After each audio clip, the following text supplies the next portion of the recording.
Bonjour à tous et bienvenue sur ce podcast des rencontres plurielles où nous discutons de sujets relatifs à l'engagement féminin. Je suis Vanessa Bonnard et aujourd'hui nous allons parler de la valorisation du Made in Gabon à travers les réseaux sociaux. Nous sommes en compagnie de Chérine Eyégué, plus connue sous son pseudonyme Instagram Shay Libreville, influenceuse, globe-trotteuse et ambassadrice de marques de produits gabonais.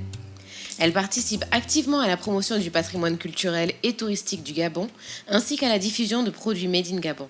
Bonjour Chérine. Bonjour Vanessa. Nous sommes ravis de te recevoir sur ce podcast. Sois la bienvenue. Merci beaucoup, je suis ravie de te rencontrer. Également. Peux-tu nous présenter ton parcours et comment tu es arrivée à t'engager dans la promotion de ce que le Gabon a de meilleur à offrir ? Oui, bien sûr. Donc, je suis Chérine Eyégué, elle l'a déjà dit. Je suis communicante de formation. C'est lors d'un voyage pour performer ma formation et mon parcours professionnel que je me suis retrouvée en France. Et j'avais vraiment besoin d'avoir des vitrines, en fait, des sites internet qui me permettaient de montrer à mes amis, mes nouveaux amis, comment c'était au Gabon, ce qu'on pouvait faire chez nous, c'était quoi les loisirs, qu'est-ce qu'il y avait de beau. Je me souvenais que dans mon téléphone, j'avais quelques photos vraiment qui étaient magnifiques du Cap Esterias. Et chaque fois que je leur montrais, elles étaient « Oh, c'est beau, c'est magnifique !» Mais pourquoi il n'y a pas autant de photos sur les sites internet qu'on ne retrouve pas ? Ouais. Et inconsciemment, je pense que je me suis donné pour mission, en rentrant, de valoriser ce côté-là du Gabon, de montrer ce côté positif qu'on aime bien, cette vie-là qu'on aime ici au Gabon, de montrer que des bonnes choses. Oui. Et en rentrant en 2016-2017, donc définitivement, j'ai monté un site internet, donc le blog de chez, vraiment sur WordPress, avec mes propres moyens. Et j'ai commencé à faire une liste de bons plans, donc où sortir, que faire, les loisirs, la culture, chercher vraiment des informations. Parallèlement, j'ai ouvert le compte Instagram, et sur Instagram, c'était un peu plus interactif, je discutais avec des gens. J'avais à peine 100 abonnés et j'étais super contente parce que juste un message, j'étais contente, j'étais aux anges, je me disais, mais il y a des gens qui suivent ce que je fais et qui trouvent ça intéressant. Et là, aujourd'hui, j'en suis à 7000. J'ai des gens qui viennent vers moi naturellement pour me demander de parler de leur marque, de parler de leurs produits, de me demander des renseignements sur des sites que j'aurais présentés un jour. Parfois, je ne m'en souviens même plus. Je repars sur le site internet, je les référence, je reviens sur Instagram, je présente les choses, je mets en avant surtout ce qui se fait au Gabon, ce qui est made in Gabon. Oui. Des endroits qu'on ne connaît pas, si possible, aller à l'intérieur du pays, ça c'est un peu plus compliqué. Mais dès que j'en ai l'occasion, je partage, je rends l'information accessible. Et ça, c'était le but en fait de ce blog. Et aujourd'hui, je suis vraiment contente de ce que j'ai réussi à faire. Merci. Est-ce qu'il y a une expérience marquante ou une anecdote, un souvenir, mais qui a rendu cet engagement si particulier, si précieux pour toi ? Alors oui, je ne peux pas citer toutes les personnes que j'ai rencontrées, mais chaque rencontre... Ah oui, c'est clair que les rencontres, il y en a eu beaucoup. Chaque rencontre avec chaque créateur, chaque artisan, chaque nouveau talent, chaque personne qui avait besoin de conseils, pour moi, ça a été un tremplin, un booster en fait. Ça m'a donné beaucoup d'énergie, beaucoup de force de continuer, beaucoup de raisons de continuer. Je peux parler d'une jeune fille qui m'a principalement marquée, qui s'appelle Bénédicte Moreau. Je pense que peut-être que tu en as déjà entendu parler. Donc, elle m'avait contactée une fois pour me présenter ses produits. Je ne savais pas ce que c'était. Elle m'a dit qu'elle faisait des boissons artisanales. Donc, des boissons artisanales. Elle presse des jus, elle les vend dans des bouteilles. Alors, on est un peu sceptique. On se dit, mais il faut qu'elle respecte l'hygiène. Il faut que l'emballage il soit propre. Il faut donner envie et tout. Et je l'ai rencontrée. J'étais vraiment sur le tard. J'étais en train de prendre un avion. Mais je l'ai rencontrée vraiment... Je veux dire, on a quand même passé du temps finalement parce que j'ai tellement aimé en fait sa détermination et sa passion, la façon dont elle a présenté son produit, la façon dont elle a présenté son parcours. Et ça, je me suis dit, si cette fille-là, elle vient vers moi pour me demander de la mettre en avant, c'est que j'ai une tribune en fait, c'est que j'ai un pouvoir, c'est que j'ai... Tu es un porte-parole. Je suis un porte-parole, je suis légitime en fait. Exactement. C'est que ce que je fais, il y a des gens qui apprécient et ça a un même impact. Ça a un impact et ça après je l'ai vu dans d'autres médias plus importants que le mien, je dirais, et je suis complètement fière d'avoir participé à la découverte en fait de ce talent, d'avoir écrit un article sur elle et de l'avoir rencontrée. Voilà, ça c'est des rencontres comme ça qui moi me donnent la force. Et comment ton engagement est perçu par ton entourage, par la société gabonaise de manière générale?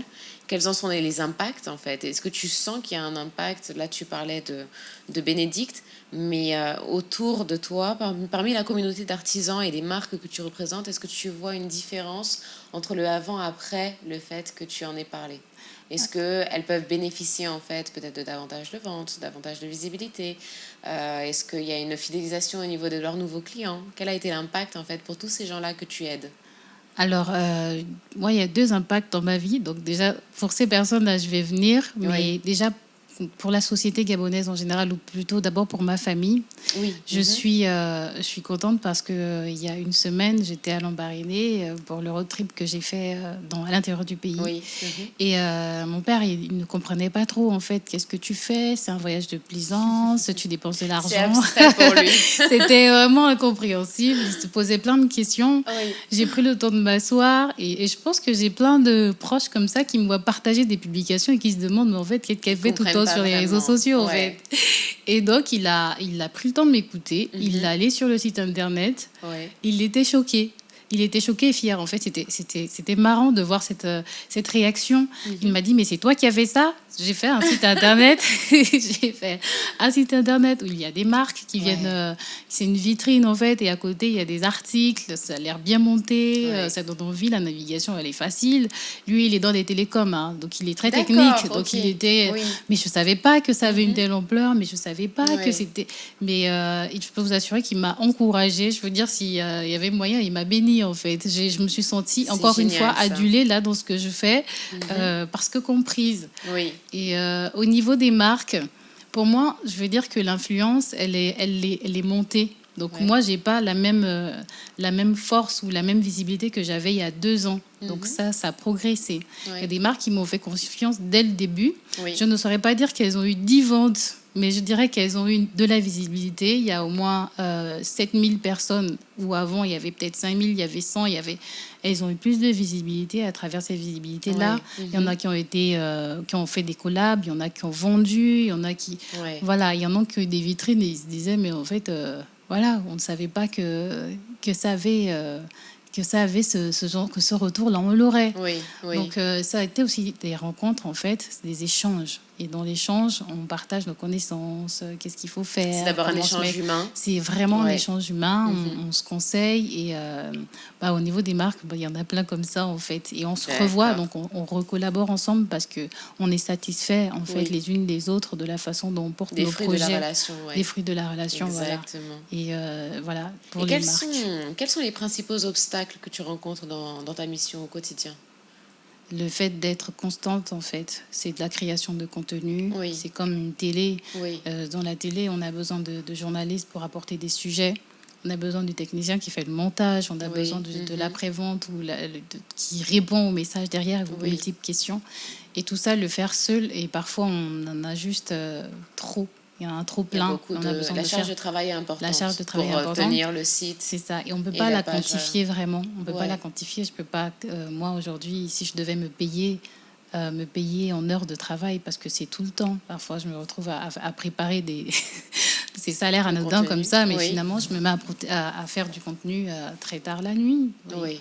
Et donc ça, il y a ce côté-là qui n'est pas forcément formalisé, qui est aujourd'hui une difficulté, même pour des blogueurs ou pour des influenceurs, je dirais, Oui. d'avoir un cadre légal, un cadre où se dire on est un média, donc voilà comment on travaille. Et même Oui. par rapport à ça, sur le site internet, il faut payer des charges. C'est un abonnement sur une plateforme. Donc il D'accord. faut trouver des publicitaires qui veuillent aider Oui. à financer ça. Financer le projet. Donc de ce Oui. côté-là, il y a le plan financier qui n'est pas encore bien défini parce qu'on travaille aussi avec des marques, donc des Oui. marques qui viennent nous voir pour nous dire combien vous nous demandez par Pour exemple. l'espace publicitaire. Voilà, et je peux dire qu'aujourd'hui c'est tellement pas bien défini encore, mais c'est à nous de le faire. Et est-ce qu'il y a une page Bien. YouTube? Moi, je n'ai pas de page YouTube, non. Est-ce que c'est un projet? Parce que là, c'est une plateforme intéressante pour récupérer justement C'est des vrai. financements à travers la communication C'est vrai, c'est des pas la marques. première fois qu'on me le dit. Mais Ouais. il faudrait dans ce cas que j'ai quelqu'un qui travaille avec moi. Il faudrait Voilà, que là, j'ai il un faudrait une technicien, un équipe. monteur, quelqu'un qui derrière fait tout Ouais. ça parce que toute seule, ça va pas être facile. D'accord. Dans un tout autre registre, les difficultés, ça va être un peu aussi de pas peut-être être pris au sérieux en fait. Ça va être aussi... ouais, blogueur, il n'y a pas beaucoup de blogueurs, en fait, je pense, qui vivent du blogging. Ça ici, plutôt... peut-être pas. Voilà, oui, on parle bien d'ici, on parle du Gabon, restons juste à Libreville, parce qu'à l'intérieur, je ne sais pas les blogueurs comment ils se débrouillent. Juste à Libreville, je pense qu'aujourd'hui, on ne dira pas qu'on vit du blogging, en fait. Moi, là-bas, je fais de la communication, donc de la publicité, je monte des stratégies de pub. Donc, moi, ça me va très bien. Ça va dans la continuité de ce que je fais. Mais je dirais que voilà, il y a ce côté-là qui n'est pas forcément pris au sérieux, mais là, c'est en train de changer. Et est-ce que c'est une question de culture, d'habitude? C'est nouveau pour nous ou est-ce qu'il y a d'autres freins? Oui, tout à fait, c'est nouveau pour nous, tout comme en restant toujours dans la difficulté. L'achat en ligne. Moi, j'ai un site qui incite les gens à acheter les marques gabonaises sur une plateforme virtuelle. Ça aussi, c'est une difficulté dans la mesure où les Gabonais ne sont pas bancarisés, n'ont pas le réflexe d'acheter sans toucher, sans acheter, sans poser 10 000 questions. Oui. Ce n'est pas, pas un jugement, mais voilà, c'est le Gabonais qui achète... nouvelles habitudes de consommation en fait, qui sont en train de s'installer progressivement. Il a besoin de toucher, il a besoin d'essayer. Et aujourd'hui, nous, ce qu'on est en train de faire, moi, ce que je suis en train de faire avec les marques gabonaises, les artisans et toutes les personnes que je rencontre, c'est de mettre une plateforme en ligne où tous les produits se retrouvent, peuvent être exportés, peuvent être exportés comme peuvent être livrés aussi bien à Libreville qu'à l'intérieur du pays. La difficulté, c'est que les gens commencent à... que ça devient... En fait, qu'on vulgarise ce mode d'achat. Cette année a été particulière pour nous tous, mais est-ce que tu as pu avancer dans tes projets? Quelles sont les ambitions pour les années à venir? Où est-ce que tu te vois dans 5 ans? J'ai bien avancé concernant le blog. Je suis fière. En fait, je suis très fière de ce qu'on a fait, de ce qu'on a fait avec la communauté, avec ma communauté, avec les marques qui sont venues vers moi et qui m'ont donné la chance de les représenter. Ce que je déplore encore aujourd'hui, moi, c'est derrière de ne pas avoir assez de ventes pour leur donner la force, en fait, de venir tous et même de pouvoir les intégrer tous aujourd'hui. J'ai besoin de voir que ça bouge. Donc là, c'est le seul point en fait qui est amélioré. Et de toute façon, on va travailler. C'est une plateforme, elle se renouvelle, elle se remplit. Et donc ça, ce serait vraiment quelque chose de très bien parce qu'il y a plus de marques qui viennent. Il y a plus de personnes qui ont besoin de visibilité.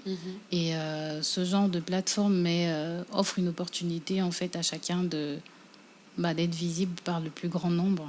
Absolument.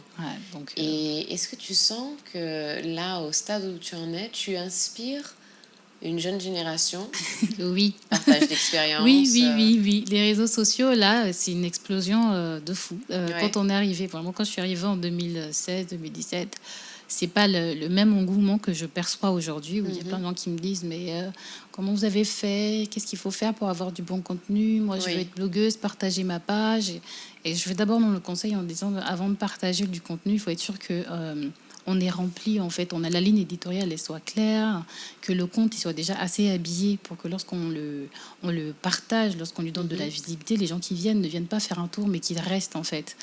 Je reçois des messages et si je dois juste faire un ratio, il y a plein de gens qui sont inspirés, il y a plein de gens qui se lancent dans ça, dans l'entrepreneuriat, dans le blogging. Ça, on peut en être sûr. Et selon toi, quel avenir on peut envisager pour les influenceurs et influenceuses gabonais dans quelques années? Qu'est-ce qu'on peut espérer pour le Gabon? Alors, pour le Gabon, pour l'influence, je vais prendre des exemples. Par exemple, au Nigeria, dans certains pays africains, les blogueurs qui ont commencé il y a longtemps, ils ont monté leur chaîne de télé. Ils ont ouvert leur boutique en ligne. Ils ont lancé des produits dérivés. Des produits dérivés et ça marche de fou. Je sais pas, c'est peut-être c'est pas le même marché, mais je ne vois pas pourquoi on n'aurait pas cette progression ici. Ça devient finalement des médias reconnus. Donc ça devient des personnes qui sont légitimées dans la société, donc qui ont un cadre plus vaste. Elles peuvent agir de façon libre. S'il faut engager des gens, elles engagent des gens. Ça devient une société, en fait. Le blogging, le nom du blog en soi... C'est une marque. C'est une marque, voilà. Et donc, elle grandit. Et en grandissant, ça devient une bonne affaire. Merci pour ces conseils. Je t'en prie. Et c'est la fin de ce podcast. Merci d'avoir été avec nous, Chérine. Je suis ravie d'avoir été invitée. Merci beaucoup. Merci très chers auditeurs pour votre fidélité. Nous vous donnons rendez-vous mardi prochain pour le prochain podcast. Ce podcast vous a été présenté par l'Institut français du Gabon en partenariat avec Eben Radio.